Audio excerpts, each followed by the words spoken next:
नमस्कार मित्रांनो, स्वागत आहे परत एकदा तुमच्या आवडत्या चॅनल हॅलो टीचरमध्ये. मित्रांनो, WRDच्या संदर्भात जे यादी लागलेली आहे ती उमेदवारांची अपडेट यादी म्हणजे प्रत्यक्ष यादी जी आहे ती यादी लागलेली आहे आणि ती आहे छत्रपती संभाजीनगर इथली. ठीक आहे मित्रांनो, तर स्थापत्य अभियांत्रिकी सहाय्यक सिव्हिल इंजिनिअरिंग असिस्टंट यांची यादी आहे. याच्यामध्ये बघू शकता अधीक्षक अभियंता दक्षता पथक छत्रपती संभाजीनगर परिमंडळाची यादी आहे. ठीक आहे मित्रांनो, तुम्हाला थोडंसं याच्यामध्ये धुंदलं दिसत असेल. तर मित्रांनो, स्थापत्य अभियांत्रिकी या पदाची प्रत्यक्ष यादी दिनांक 31/6/2024 रोजी महाराष्ट्र शासन जलसंपदा विभागाच्या संकेतस्थळावर प्रसिद्ध करण्यात आलेली आहे. शासन निर्णय दिनांक 4 मे 2022 नुसार दिनांक 31/7/2024 रोजी प्रसिद्ध केलेल्या प्रत्यक्ष यादीत आवश्यक उमेदवार उपलब्ध नसल्याने या परिमंडळ कार्यालयाचे पत्र क्रमांक त्यांनी दिलेला आहे त्याच्यानुसार मित्रांनो 5/9/2024च्या पात्रान्वये दिनांक 8/9/2024 रोजी कागदपत्र पडताळणी उमेदवारांना बोलावण्यात आले होते. त्यानुसार शासनाने निर्णय दिनांक 4 मे 2022 नुसार दिनांक 5/9/2024च्या पत्रान्वये कागदपत्र तपासणीत पात्र ठरलेल्या उमेदवारांची याद्वारे सुधारित प्रत्यक्ष यादी प्रसिद्ध केलेली आहे. ठीक आहे, तर अशा प्रकारची यादी आहे मित्रांनो. यादी जी आहे ती आपण टेलिग्राम चॅनलला टाकलेली आहे. 2 याद्या आजच्या दिवशी प्रसिद्ध झालेल्या आहे. याच्यामध्ये पहिली यादी आहे आणि याच्यामध्ये तुम्ही जे बघू शकता तर हे टेलिग्राम चॅनलला यादी टाकलेली आहे. त्याच्यामध्ये थोडंसं त्यांनी जे हॉरिझॉन्टल याच्यामध्ये दिलेलं असल्यामुळे मी याचा स्क्रीनशॉट काढून हे व्हिडिओ बनवत आहे. त्याच्यामुळे तुम्हाला वाचायला थोडी तकलीफ होऊ शकते. ठीक आहे, त्याच्यानंतर मित्रांनो टिप काय दिलेली आहे ते बघा. तर याच्यामध्ये शासन निर्णय दिनांक 4 मे 2022 नुसार सुधारित प्रत्यक्ष यादी प्रसिद्ध करण्यात येत आहे. तसेच निवड यादी ही दिनांक 31/6/2024 रोजी प्रसिद्ध करण्यात आली असल्यामुळे सदर प्रत्यक्ष यादीची जी वैधता राहणार आहे ती 30/7/2025 पर्यंत राहणार आहे. ठीक आहे, तर याच्यामध्ये मित्रांनो जवळपास 1 वर्षाचा कालावधी आपल्याला भेटत आहे. ठीक आहे, सामाजिक समांतर आरक्षण आता 1 वर्षाचा कालावधी म्हणजे जशा जागा खाली होत जाईल मित्रांनो तशा याद्या प्रत्यक्ष यादीतून उमेदवाराची भरती केली जाईल. ठीक आहे, सामाजिक समांतर आरक्षण दावा केलेल्या उमेदवारांनी प्रत्यक्ष यादीसाठी शिफारसी खालील अटींच्या किंवा प्रमाणपत्राच्या पूर्ततेच्या आधी राहून करण्यात येणार आहे. ठीक आहे, आणि अन्य दिव्यांग उमेदवारांच्या बाबतीतही त्यांचे दिव्यांग प्रमाणपत्र ज्या जिल्हा शल्क चिकित्सा मंडळाचे निर्गमित केले असेल तर म्हणजे ज्या प्रमाणपत्राची आवश्यकता आहे ती पूर्तता तुम्हाला करायची आहे. ठीक आहे, याच्यामध्ये जास्त वेळ आपण घेणार नाही. त्यानंतर मित्रांनो स्थापत्य अभियांत्रिकी सहाय्यक सिव्हिल इंजिनिअरिंग असिस्टंट सुधारित यादी आहे आणि सुधारित यादीमध्ये मित्रांनो तुम्ही बघू शकता उमेदवारांनी अर्ज भरताना दावा केलेल्या सामाजिक व समांतर आरक्षणाबाबतचे प्रमाणपत्र सादर न केलेल्या उमेदवारांची सुधारित यादी आहे. ज्या उमेदवारांनी प्रमाणपत्र सादर केले नाही त्यांची सुधारित यादी येथे लावण्यात आलेली आहे. ठीक आहे, याच्यामध्ये मित्रांनो merit number, application sequence number, candidate full name, gender, reservation, caste category आणि मार्क्स ही सुद्धा दिलेली आहे. ठीक आहे, याच्यामध्ये रिमार्कमध्ये बघा मित्रांनो पहिल्या नंबरला जे आहेत ते त्यांच्या ज्या रिमार्क आहे NTC वाल्यांचा सेवानिवृत्त दिव्यांग माजी सैनिकांच्या पाल्य असल्याबाबतचा कोणताही पुरावा अथवा कागदपत्र सादर केली नाहीत त्यामुळे त्यांच्या सामाजिक किंवा समांतर आरक्षणातील गुणवत्तेनुसार निवड यादी व प्रत्यक्ष यादी समाविष्ट होत नाही. ठीक आहे, म्हणजे यांना जे आहे ते यादीतून बाहेर काढण्यात आलेलं आहे. 2 नंबरचे जे कॅन्डिडेट आहे त्यांना बघा प्रकल्पग्रस्त प्रमाणपत्र सादर केले नाही त्यामुळे त्यांच्या सामाजिक किंवा समांतर आरक्षणानुसार गुणवत्तेनुसार निवड यादी व प्रत्यक्ष यादी समाविष्ट होत नाही. ठीक आहे, त्याच्यानंतर 3 नंबरला खेळाडू प्रमाणपत्र संचालन कार्यालयाकडे जाहिरातीच्या अंतिम दिनांकापूर्वी केली नाही त्यामुळे त्यांच्यासुद्धा सामाजिक किंवा समांतर आरक्षणातून गुणवत्तेनुसार निवड यादी किंवा प्रत्यक्ष यादीमध्ये समाविष्ट होत नाही. ठीक आहे, तर मित्रांनो याच्यानंतर 4 नंबरला 80ला प्रमाणपत्र सन 2023-2024 सदर केले नसल्याने त्यांच्या सामाजिक किंवा समांतर आरक्षणातून गुणवत्तेनुसार जे आहे ते यादीतून बाहेर काढलेलं आहे. भूकंपग्रस्त प्रमाणपत्र उमेदवारांचे नाव नाही त्यामुळे त्यांच्या सामाजिक किंवा समांतर आरक्षणातून गुणवत्तेनुसार निवड यादीत व प्रत्यक्ष यादीत समाविष्ट होत नाही. ठीक आहे, तर भूकंपग्रस्ताच्या प्रमाणपत्रावर नाव असणे आवश्यक आहे मित्रांनो. याच्यानंतर 6व्या नंबरचे कॅन्डिडेट प्रकल्पग्रस्त प्रमाणपत्र सादर केले नाही त्यामुळे त्यांच्या सामाजिक किंवा समांतर आरक्षणातून जे आहे ते वगळण्यात आलेलं आहे. नंतर 7व्या नंबरला खेळाडू प्रमाणपत्र किंवा क्रीडा उपसंचालक यांच्याकडून पडताळणी केली नाही आणि याच्यानंतर 8व्या नंबरला अंशकालीन प्रमाणपत्र तहसीलदार यांच्याकडून निर्गमित करण्यात आले नाही त्यांच्या सामाजिक व समांतर आरक्षणातून गुणवत्तेनुसार निवड यादी प्रत्यक्ष यादी समाविष्ट होत नाही. ठीक आहे, तर 9 उमेदवार आहे मित्रांनो. 3 प्रकारचे अपडेट आपल्याकडे WRDच्या संदर्भात आहे. त्या तिन्ही अपडेट आपण या व्हिडिओच्या माध्यमातून बघणार आहोत. चला ही पहिली अपडेट झाली. दुसरी अपडेट आपण आपल्या टेलिग्राम चॅनलवरती आलेलो आहोत ज्याचं नाव hello teacher YT official telegram channel आहे. याच्यावरती मी आताच परिपत्रक टाकलेलं होतं काही वेळेपूर्वी तेव्हाला सुद्धा WRDच्या संदर्भात आहे मित्रांनो बघू शकता आणि हे जे आहे ते दप्तर कारकून मोजणीदार कालवा निरीक्षक याच्या संदर्भात आहे. याच्यामध्ये सुद्धा उमेदवारांची प्रत्यक्ष यादी सुधारित यादी लावण्यात आलेली आहे. ठीक आहे, तर याच्यामध्ये तुम्ही बघू शकता कालवा निरीक्षक दप्तर कारकून मोजणीदार पदाची सुधारित व प्रत्यक्ष यादी दिनांक 6/8/2024 रोजी जलसंपदा विभागाच्या संकेतस्थळावर प्रसिद्ध करण्यात आलेली होती. त्याच्यानंतर मित्रांनो पूर्ण काही याच्यामध्ये हे दिलेलं आहेत अटी, ते वाचून घ्यायचे आहे तुम्हाला. याच्यानंतर पुन्हा भरपूर काही माहिती याच्यात दिसली आहे, तुम्हाला PDF मध्ये वाचून घ्यायची आहे. ठीक आहे.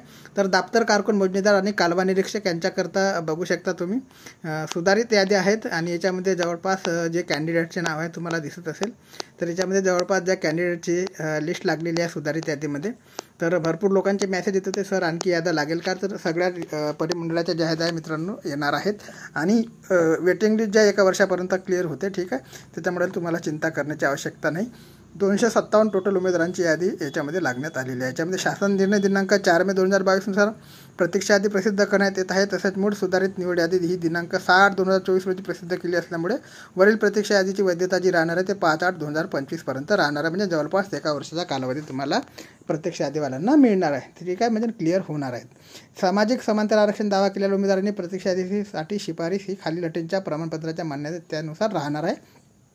तर ज्यांनी समांतर आरक्षणासाठी अर्ज केला असेल, सामान्य आरक्षणातून अर्ज केला असेल, त्यांच्याकरता अटीची पूर्तता करणे फार गरजेचे आहे. ठीक आहे. याच्यानंतर मित्रांनो 8 पॉईंट याच्यामध्ये दिलेले आहे. दुसरा नंबरला सामाजिक समांतर आरक्षण दावा केलेल्या उमेदवारांची प्रतीक्षा यादी शिफारस आधी खालील अटींच्या प्रमाणपत्राच्या मान्यताच्या अधीन राहणार आहे. पॉईंट नंबर 3 अन्य दिव्यांग उमेदवारांच्या बाबतीतही त्यांचे दिव्यांग प्रमाणपत्र ज्या जिल्हा शल्य चिकित्सक मंडळाने निर्गमित केल्या त्यांच्याकडून घेणे गरजेचं आहे. म्हणजे हे सगळ्या अटी तुम्हाला मान्य करायच्या आहे. ठीक आहे. याच्यानंतर मित्रांनो उमेदवारांनी अर्ज भरताना दावा केलेल्या सामाजिक व समांतर आरक्षणामध्ये प्रमाणपत्र सादर न केलेल्या उमेदवारांची यादीसुद्धा याच्यात देण्यात आलेली आहे. सुधारित यादी आहे मित्रांनो. ज्यांनी प्रमाणपत्राचा दावा तर केला होता परंतु त्यांच्याकडे प्रमाणपत्र नाही किंवा त्यांनी ते सबमिट केले नाही, तर अशा उमेदवारांची सुद्धा यादी याच्यात देण्यात आलेली आहे. आणि जवळपास ह्याच्यामध्ये सुद्धा 7 उमेदवारांची यादी आहे. पहिल्या क्रमांकाचा जर आपण बघितलं मित्रांनो 84 नंबरचा मेरिट लिस्ट होते. यांना इकॉनॉमिकली विकर सेक्शनमधून EWS मधून जे आहे ते रिझर्वेशनसाठी अर्ज केलेला होता, परंतु जाहिरात अट क्रमांक 4.8 नुसार दावा केलेल्या प्रवर्गातून अपात्र उमेदवारांनी EWS प्रवर्गाचा दावा केला, परंतु EWS प्रमाणपत्र सादर केले नाही. ठीक आहे. नंतर 2 नंबरला 203व्या नंबरचे मेरिट आहे. जाहिरात NTC मधनं त्यांचा अप्लाय होता, परंतु जाहिरात अट क्रमांक 4.20 नुसार प्रकल्पग्रस्त प्रवर्गातून अपात्र उमेदवाराने प्रकल्पग्रस्त प्रमाणपत्र सादर केलेले नाही. ठीक आहे. याच्यानंतर 335व्या नंबरचे जे मेरिट होते, जाहिरात क्रमांक 4.6 नुसार दावा केलेल्या प्रवर्गातून अपात्र उमेदवारांनी अनुसूचित जाती प्रवर्गाचा दावा केला, परंतु जात प्रमाणपत्र जे आहे ते विमुक्त जाती या जातीचे दिले आहे, करता सामाजिक आरक्षण प्रवर्गातून अपात्र ठरवले जात आहे. ठीक आहे. म्हणजे निश्चित कॅटेगरीतून फॉर्म भरला आणि जात प्रमाणपत्र देताना विमुक्त जाती असे दिलेले आहे. ठीक आहे.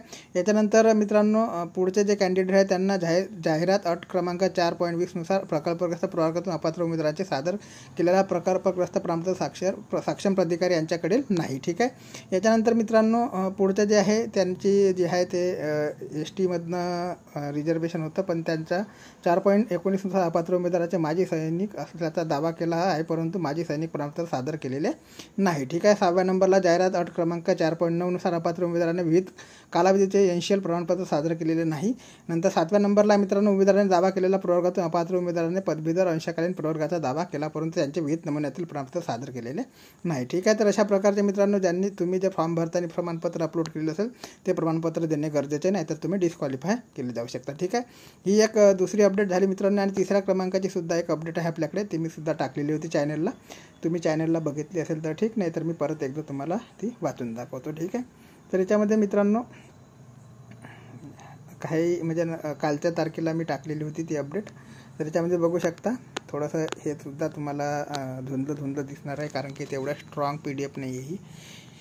तर याच्यामध्ये बघू शकता मित्रांनो WRDच्या संदर्भातची होती. अधीक्षक अभियंता परिमंडळ अधिकारी दक्षता पथक अमरावती परिमंडळाची होती. विषय काय होता तर जलसंपदा विभागांतर्गतची गट व राजपत्रिक व गट कर सहसा भरती सन 2023 अंतर्गत प्रत्यक्ष यादीतील उमेदवारांची नियुक्ती करण्याबाबत किंवा कारवाईबाबत. ठीक आहे. याच्यामध्ये सदस्य सचिव समन्वय समिती तथा अधीक्षक अभियंता व परिमंडळ अधिकारी यांचा संदर्भ दिलेला होता. विषयांकित प्रकरणी समन्वय समितीमार्फत गट कर सहसा भरती अंतर्गत उमेदवारांची शिफारस यादी नियुक्तीविषयक कार्यवाही करण्याकरिता संबंधित कार्यालयास शिफारस करण्याबाबतच्या परिमंडळास प्राप्त झाली होती. आणि परिमंडळात जे आहे ते शिफारस प्राप्त झाली होती. त्या अनुषंगाने सर्व परिमंडळ स्तरावर महामंडळ प्रदेश मंडळ अधिकाऱ्यांना कार्यालय उमेदवारांची नियुक्तीसाठी शिफारस केलेली होती. ठीक आहे. त्या अनुषंगाने सर्व मंडळ कार्यालयातील नियुक्तीविषयी कार्यवाही पूर्ण केली आहे. तर उर्वरित वैध प्रमाणपत्र शहानिशा करून नियुक्ती कार्यवाही चालू आहे. परंतु महामंडळ प्रदेश किंवा मंडळ प्राधिकरण कार्यालयाकडे शिफारशी करण्यात आलेल्या उमेदवारांची काही उमेदवार कागदपत्र पडताळणीसाठी उपस्थित नव्हते. तसेच काही उमेदवारांनी इतर विभागामध्ये नियुक्ती काय निवड झालेली असून जलसंपदा विभाग पद स्वीकारण्यात इच्छुक नसल्याचे कळवलेले आहे.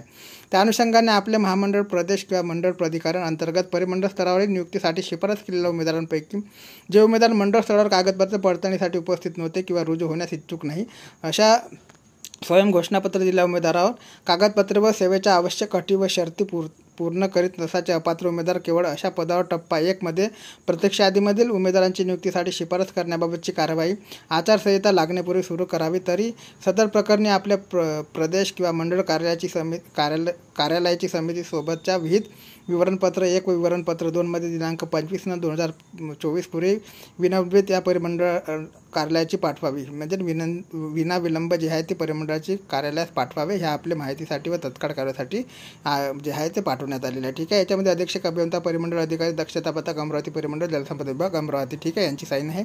प्रतिलिपी त्यांनी दिलेली आहे. तर मित्रांनो अशा प्रकारची अपडेट आहे आणि WRDच्या संदर्भात वेटिंग लिस्ट क्लिअर होणे सुरू झालेलं आहे. ठीक आहे. सोबतच मित्रांनो भरपूर प्रकारचे अपडेट आपण चॅनलच्या माध्यमातून तुमच्यापर्यंत पोहोचवत असतो. तलाठी नेमणूक तातडीने करावी याची सुद्धा आपल्याला अपडेट मिळाली आहे. तर अशा प्रकारच्या सगळ्या अपडेटसाठी मित्रांनो तुम्हाला हॅलो टीचर या चॅनलला सबस्क्राईब करायचं आणि हॅलो टीचर YT या टेलिग्राम चॅनलला जॉईन व्हायचं. ठीक आहे मित्रांनो. कोणती अपडेट मिळेल तरी चॅनलच्या माध्यमातून तुमच्यापर्यंत पोहोचण्याचे कार्य नेहमीप्रमाणे केले जाईल. तोपर्यंत जय हिंद, जय महाराष्ट्र, जय शिवराय.